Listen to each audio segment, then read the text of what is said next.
Zach, let's get back to the hotel. First Anna, then Becky, now Diane. I'm not looking forward to writing this investigation report. Agent Morgan. York. Do you have a moment? What is it, George? There's something I'd like to talk to you about. Do you have any time later? Can't we just do it here? If possible, I'd like to go to a bar. Of course, we don't really have to. A bar? Now that sounds like a good idea. Zach, what do you think? We can go drinking with George, or turn him down and head back to the hotel.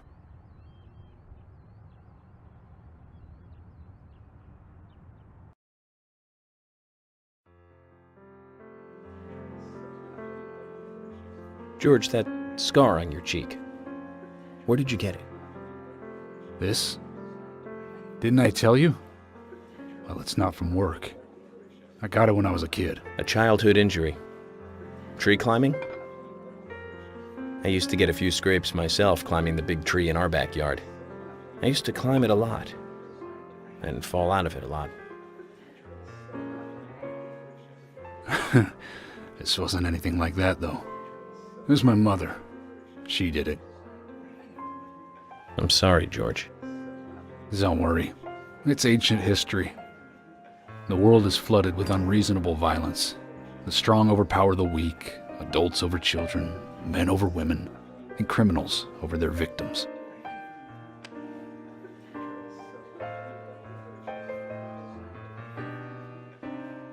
I have no memories of my father. He left before I knew him. My mother would hit me every time I asked why. And it didn't stop there.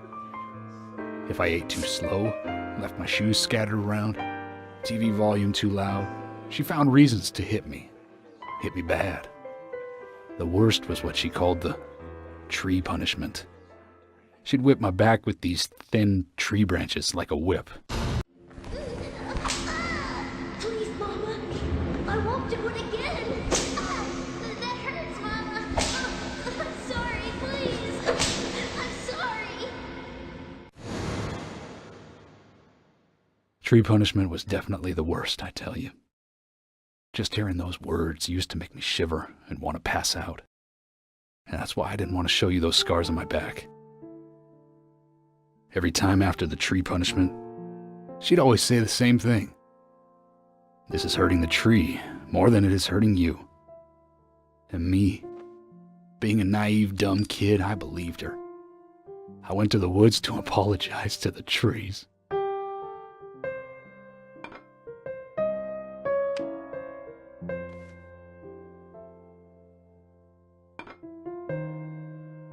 I kept asking myself, why is she hurting me this way? I thought long and hard about it. In the end, I've just figured I'm weaker than her. That's why. It's the law of Mother Nature at work. The strong eat the weak.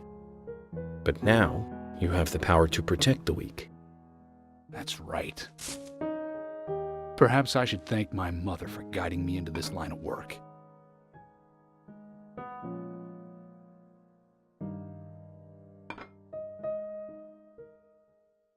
York. I've been an arrogant fool, haven't I? And if it weren't for me, both Becky and Diane would still be alive. I could have saved them both. You know, it's almost like they died because of me. You're out of your mind. I invited you to this bar for a drink, but I guess this bar is my confession chamber, and I wanted you to listen. And to tell you, well, you must already hate me for causing all these problems and not following your orders. York, I'm sorry. I'll follow your orders from now on. You'll have my total cooperation. George, you've been as cooperative as you can be. You even invited an FBI guy to a bar for drinks. You've done a good job protecting this town. And the folks here respect you for that. Nobody can blame you for anything. Thanks. I do feel a little better.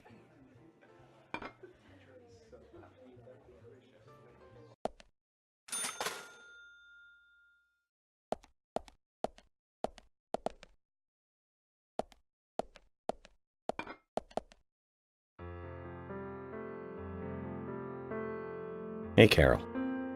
Becky is dead. Diane, too. We've got Nick in custody as a suspect. Nick didn't do it. I know. Carol, you took a locket from Diane, didn't you? A locket with this mark on it.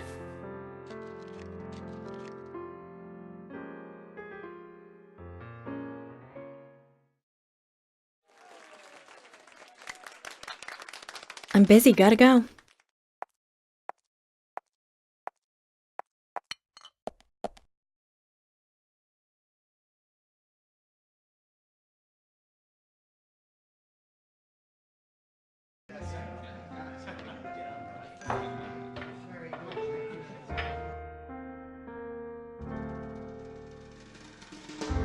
I dream of you like a girl. There is something funny about the song we hid behind the door. They should see us. I am still haze from the night, muddy space.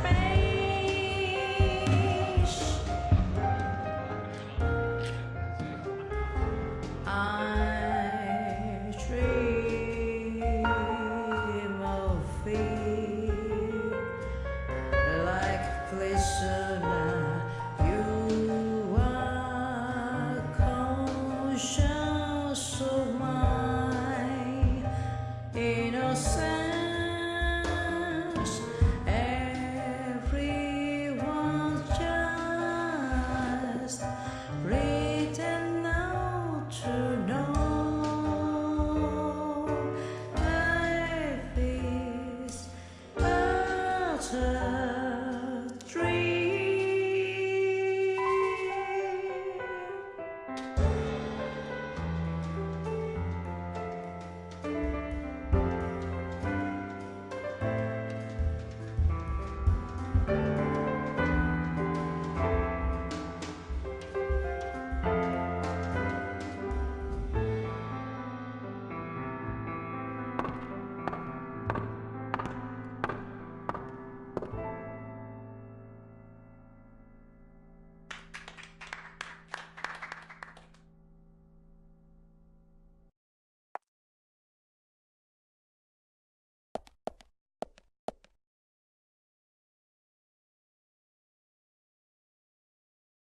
Sorry to keep you waiting, boys.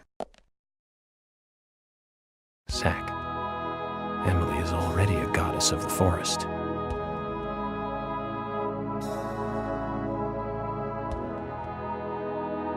Let's forget work for a bit and drink a little, shall we? York? Why is she here? I just thought the more the merrier. You know, to relax and get loose. Is this a problem? No, of course not. Pardon me, Emily, but I'm pooped. I think I'll just call it a night. George, I just got here and you're walking out on me? I was hoping the three of us could have a drink and let out a little steam. I'm afraid I've already had enough. And I already had a good man-to-man with York. So I'll see you guys.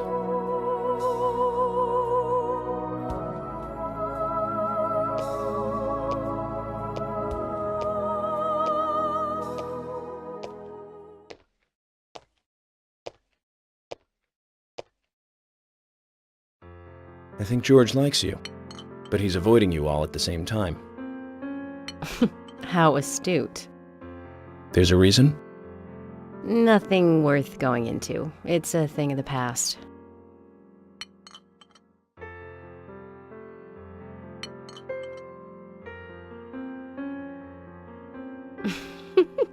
Okay. He did ask me out when I first came to town. I was still in high school. But I never really considered him my type. And there's the age gap thing, too. I respect him, of course.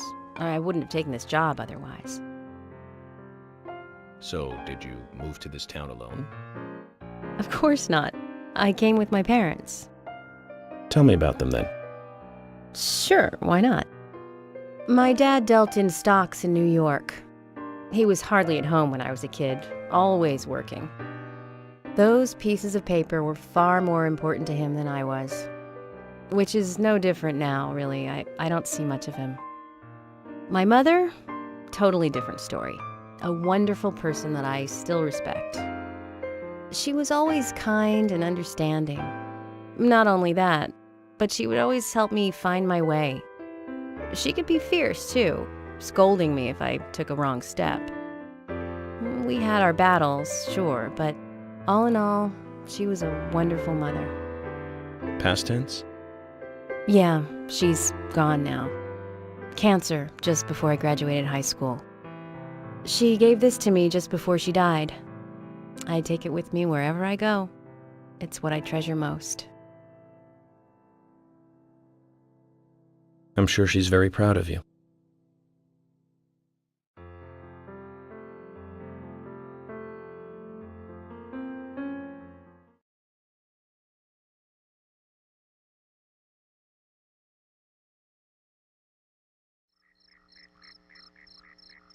I had a good time tonight. Good night. See you tomorrow. York. Yes.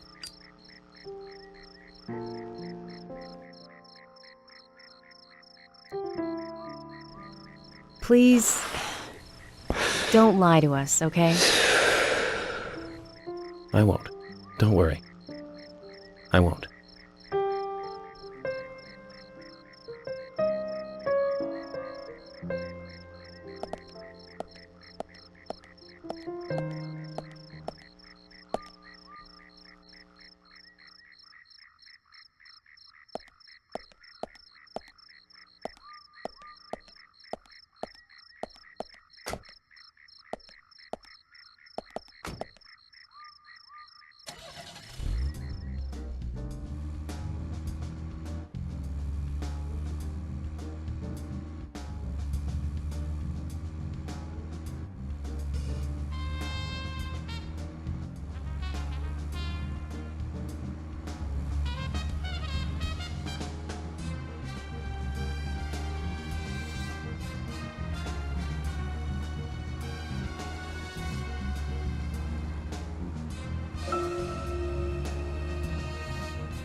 Zach, let's go over our progress. From what Olivia told us, and the sketchbook we found at Becky's house, Nick and Diane became our primary suspects. There were a couple of reasons for this. First, Becky gave the missing locket to Diane. Also, Nick has no alibi for when Anna and Becky were killed. We followed Nick to the art gallery, which led us, unfortunately, to our third victim. The third victim, Diane, was strung up in the entrance hall of the art gallery. Her hands were tied and a knife was sticking out of her chest. However, there was a marked difference from the previous crimes. Do you remember what that was, Zach?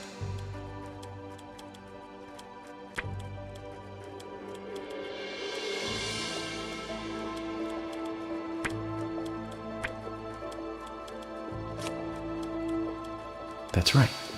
Diane was still alive. This suggests that very little time had passed since the crime was committed,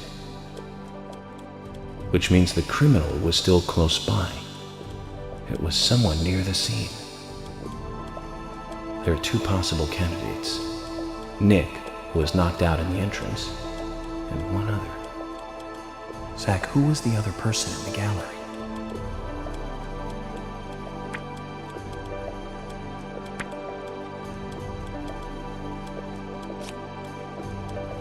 That's right, Kaysen. We followed Willie, good dog, all the way to him. Kaysen's statement came out as follows. He and Diane were in a physical relationship. That was why he visited the gallery. The two were in the middle of such a meeting when Nick showed up. Diane lost her cool and shut Kaysen up in the basement. Now, what did Kaysen hear when he was locked up?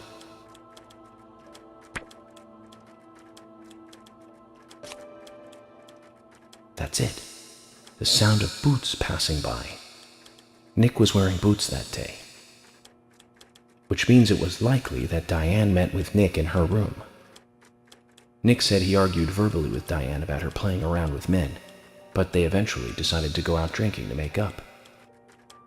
However, immediately after that, Nick was attacked by someone in the entrance hall and knocked unconscious. We saw the rest. Zach, do you think that Nick is our serial killer?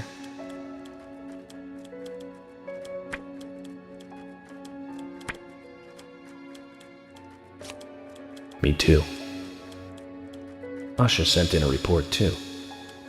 He found a large volume of red seeds in Diane's stomach. This confirms her as a victim of the raincoat killer. Remaining leads. There's the locket, which is in Carol's possession, the man with the tattooed back, and the upside-down peace sign. There's a lot left to answer. I hope the coffee will give us more guidance tomorrow.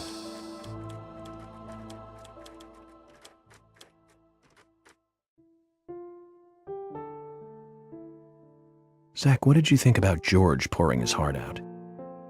I was surprised. It's the end of a monarchy. And he called me York instead of Agent Morgan.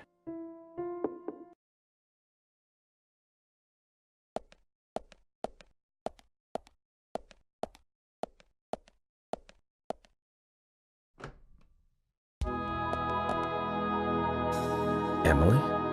What's going on? Do you know what time it is? I'm sorry. I couldn't sleep, so I was drinking alone.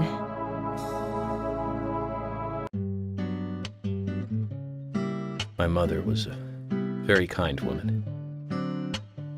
She always smiled so brightly, and baked cakes and cookies every day. She'd say that I needed the sugar because I spent so much time thinking. My father was always quiet. We never talked much. He was a federal agent, just like me. And he was hardly ever at home. The only words he ever had for me were harsh ones. I had a vivid imagination, and I remember he once said this to me. There are plenty of crazy things in this world. You don't have to go dreaming them up. And it's my job to make sense out of them. One day you'll understand what I'm saying. I found out later that my father was one of the first to ever use criminal profiling to catch bad guys. And so now I'm doing exactly the same job that he did. Like father, like son. Can I ask you something? Shoot. Mind if it's something personal? Fire away. Who's Zach? Zach is a friend of mine. Oh, so you do have friends. Yeah. He's my only friend. What kind of person is he then? Well, I've never seen his face. But he's always with me, and we discuss everything. When did you become friends? A long time ago. Back when I was a child.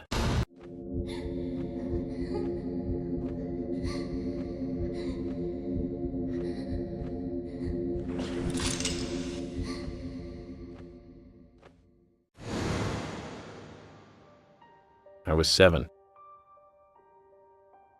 I woke up one morning to hear my mother crying in the living room. This wasn't normal, so I headed in to see her. My father was there pointing a gun at my mother. I was so scared.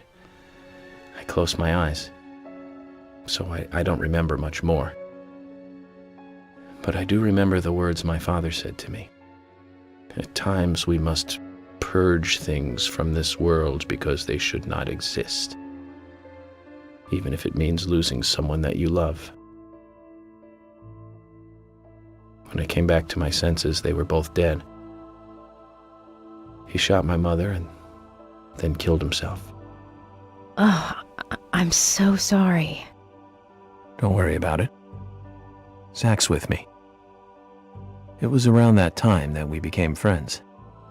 I'm here. I'm with you, he said. I'll be here always. We can get through this together.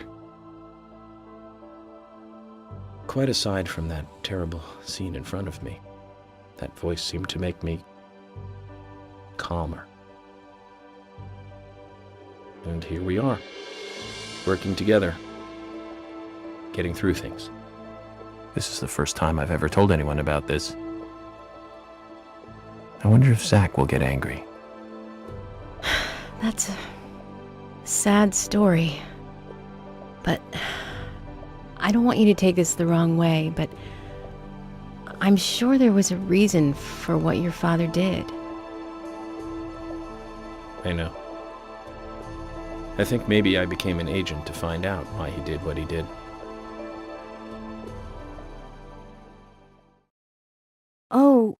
Oh yeah, York, I forgot to thank you. Thank me? For what? You saved my life. If you didn't save me at the gallery, I would have died along with Diane. No need to thank me for that. I'm pretty useless. I couldn't save Becky. I couldn't save Diane. What did you just say? Useless? I was never expecting to hear you say that. Huh. There might be a modest guy in you after all. Finally, you noticed? You're a little slow, aren't you? Maybe hopeless, but not useless.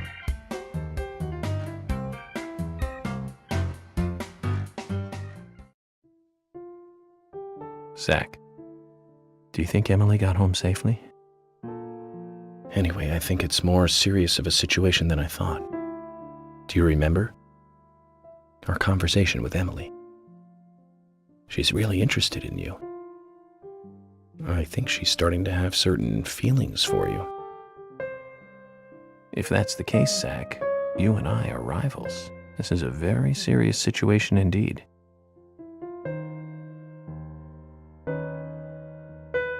Well, if it comes to that, let it be a fair fight. Agreed?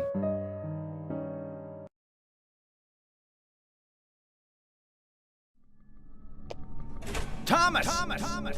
Thomas! Let me out of here! Come on, please! Just for a moment. 1 second. Hate it in here, Thomas. I think I'm going mad. I know you're there! Come on, please! Thomas! Thomas! Thomas! Thomas! Thomas!